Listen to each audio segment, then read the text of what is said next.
Mock ડ્રીલને લઈ મહત્વપૂર્ણ બેઠક કલેક્ટરની અધ્યક્ષતામાં યોજાઈ હતી। આ બેઠક સુરતના સર્કિટ હાઉસ ખાતે યોજાઈ હતી। બેઠકમાં સુરતના તમામ ધારાસભ્યો મોજૂદ રહ્યા હતા અને બેઠકમાં ધારાસભ્ય સંદીપ દેસાઈ, સંગીતા પાટીલ, ઈશ્વર પટેલ અને સુરત શહેરના ભાજપા પ્રમુખ પરેશ પટેલ પણ ઉપસ્થિત રહ્યા હતા। સુરતમાં મોક ડ્રીલને લઈ મહત્વપૂર્ણ બેઠક કલેક્ટરની અધ્યક્ષતામાં યોજાઈ હતી। આ બેઠક સુરતમાં સર્કિટ હાઉસ ખાતે યોજવામાં આવી હતી। સુરતના તમામ ધારાસભ્ય આ બેઠકમાં મોજૂદ રહ્યા હતા। ધારાસભ્ય સંદીપ દેસાઈ, સંગીતા પાટીલ, ઈશ્વર પટેલ, સુરત શહેર ભાજપ પ્રમુખ પરેશ પટેલ પણ ઉપસ્થિત રહ્યા હતા અને collector doctor Saurabh Patel, DDO Shivani Goyal, disaster management અધિકારીઓ પણ મોજૂદ રહ્યા હતા અને બેઠકનું આયોજન કરવામાં આવ્યું હતું। જોકે આ બેઠકમાં વિશેષ ચર્ચાઓ કરવામાં આવશે। મોક ડ્રીલને લઈને સુરતમાં કેવી રીતે કાયદો અને વ્યવસ્થા જાળવવી એના વિશે ચર્ચા કરવામાં આવશે।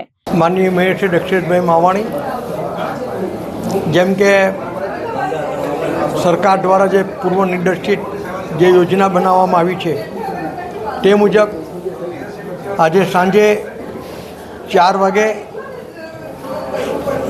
સાયરન વાગશે। એ સાયરન 2 મિનિટ માટે વાગશે।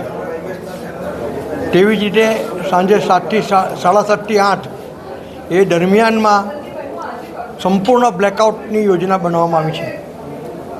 આ જે યોજના છે તેમાં સૌ નાગરિકોને વિનંતી છે કે પોતાના ઘરની ટ્યુબલાઇટ બંધ રાખે।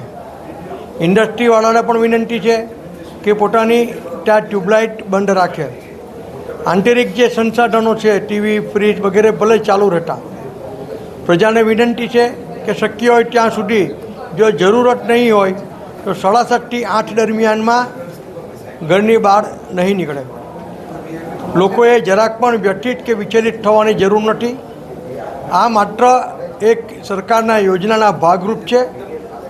કશું પણ પેનિક કરવાની જરૂર નથી કે કોઈ પણ પ્રકારની અફવાઓથી મિસગાઈડ થવાની જરૂર નથી। ભારત દેશ સંપૂર્ણ રીતે સજ્જ છે કોઈ પણ ચુનૌતીને, કોઈ પણ પડકારને મળવા માટે।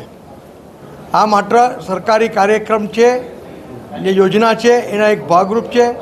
એટલે સૌ નાગરિકોને મારી વિનંતી છે કે જ્યારે સાયરન વાગે ત્યારે અને સાંજ રાત્રે બ્રેકઆઉટ હોય 7:30 થી 8 તે દરમિયાનમાં કોઈ પણ પ્રકારનું પેનિક કરવું નહીં અને કોઈ પણ પ્રકારની અફવાઓથી મિસગાઈડ થવું નહીં।